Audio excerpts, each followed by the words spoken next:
Do you ever have that moment where you're overwhelmed and the most frustrating part isn't even the overwhelm itself?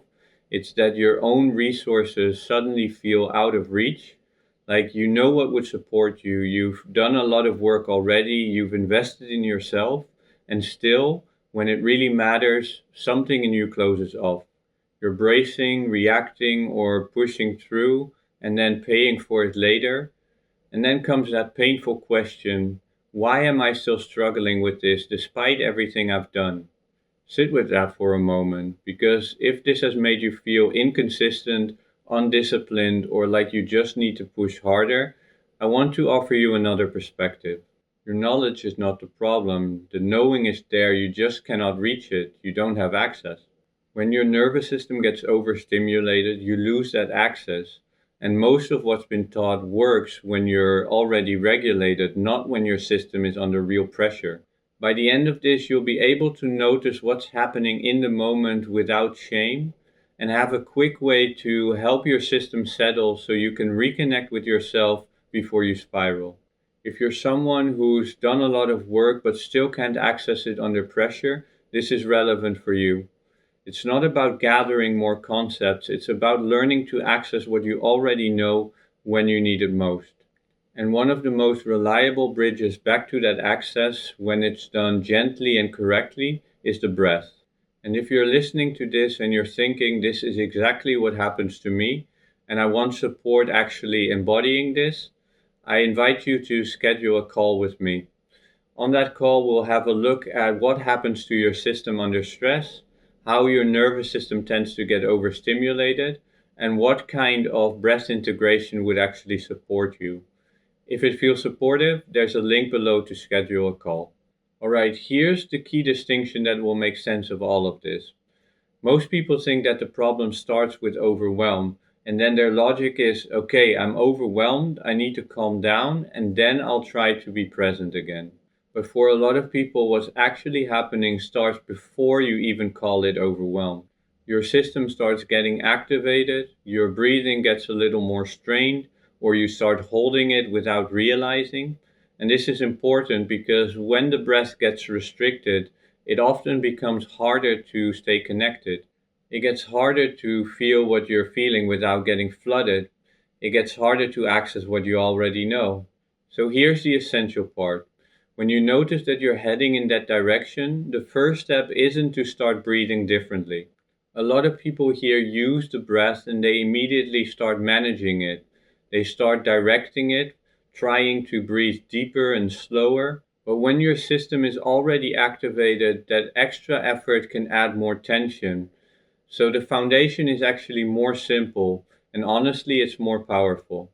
You anchor your attention on the breath and you practice observing it without interfering, not to control it, just to stay with it. And at first, it can be challenging because the mind tends to wander. That's completely normal. But over time, as you practice, something starts to build, a sense of stability. And that stability allows the system to settle. Over time, you stop needing the perfect conditions to feel grounded. That groundedness becomes more integrated, so you recognize the early signs and stabilize before it becomes overwhelming. And then you don't have to hit this point where you completely spiral. When you notice it earlier, you can help your system settle faster. And when your system settles, you don't disconnect.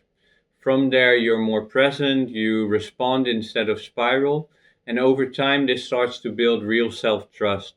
And the breath is the bridge. It's not the goal, it's a doorway.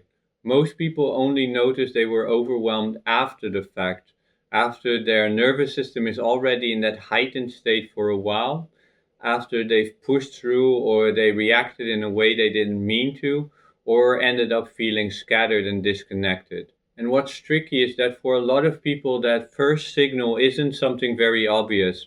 It's very subtle. It might start as a sense of time pressure, your mind speeding up, you start trying to fit too much into too little time. And then one thing leading to another, you notice your breath starts changing. Not because you're doing something physical, you might still be sitting there, but your breath starts acting like you've been running. Maybe you start sighing, maybe your breath becomes more shallow, and then your energy rises, you don't feel as grounded, your brain spins faster, you might even hear it in your voice, you start speaking faster. So the invitation is to stop judging any of that, just recognizing it, because this is the moment that you still have room to work with it. This is the moment where you can anchor your awareness on the breath and let the system start settling before it becomes a full spiral. See if you can notice the earliest signs, not as a diagnosis, just as a signal.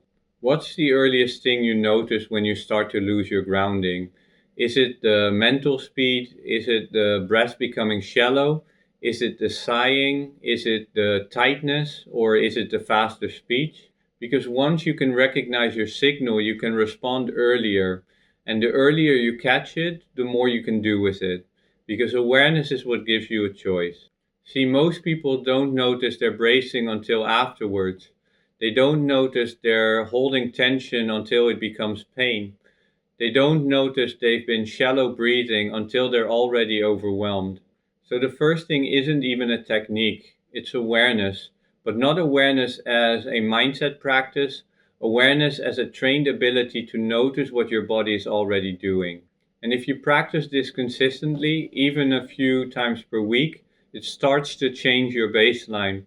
You start to notice stress earlier, you notice tension earlier, you notice your breath changing earlier, and that means you can respond earlier, which means you don't need a massive recovery later. And that's when people start saying things like, I have more space, I'm not as reactive, I am more present, I don't accumulate as much tension, I can release it faster.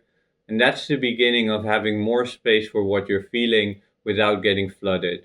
And by the way, if you're watching thinking, this is me, I lose access to myself when I'm overwhelmed, and I'm tired of repeating the same spiral, I invite you to schedule a call with me.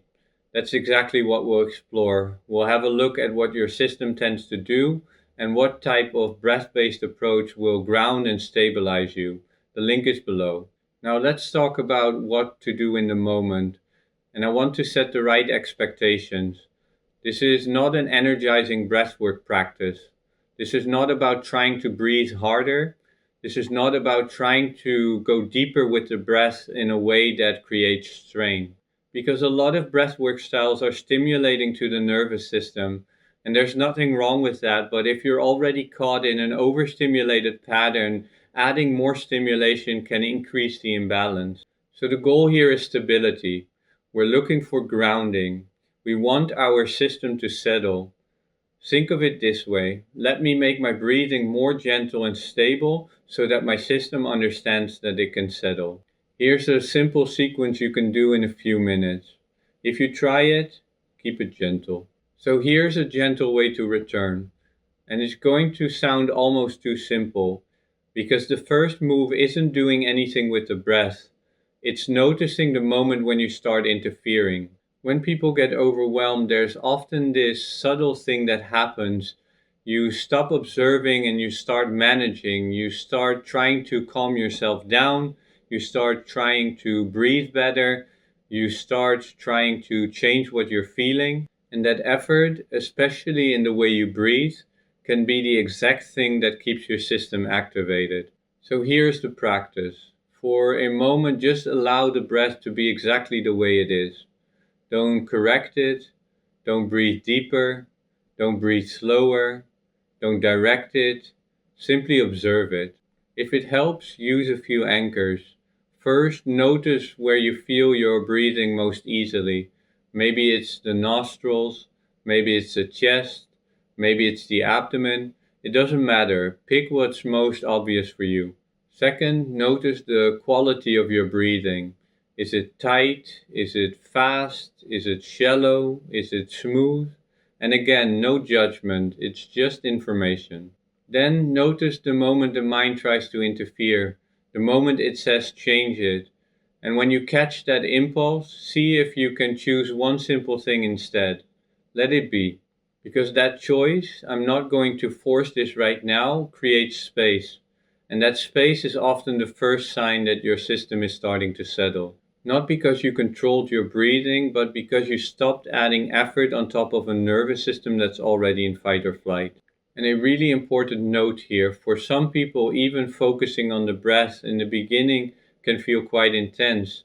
Not because something is wrong, but because you're finally noticing what's actually there. So the practice isn't to push through. It's not to force the breath to be calm. It's to work with your breathing in a way that builds trust in your nervous system. Which means if you notice yourself getting overwhelmed or you notice your mind starting to judge, I'm not doing this right, I'm too distracted, this is chaotic, that's the moment to do what I consider one of the most important skills. You step back, you give a bit of space to your breathing, and over time, this is what starts to build stability because you're training your ability to stay with your experience without immediately trying to manage it. And from that settled place, something important happens. You find your connection again. You can think more clearly. You can feel more accurately. You can consciously choose your next step. And that is the point. And if you want a simple phrase to anchor this, it's stability first, then action. Because when you stabilize your system first, you stop making decisions from a reactive place.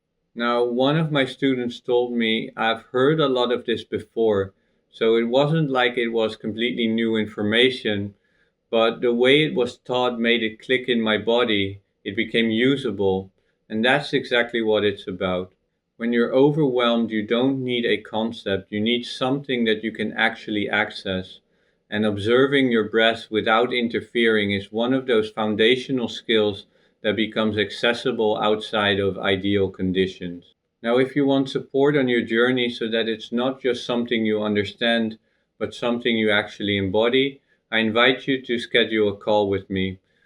On that call, we'll have a look at what's happening in your system, what you've already tried, and what kind of breath integration would actually support you. And if it feels like a fit, I'll walk you through the breath integration program, a step-by-step process to help you settle your system and build more capacity. The link to schedule a call is in the description below. You don't need more information. You need to be able to access what you already know. The link is below.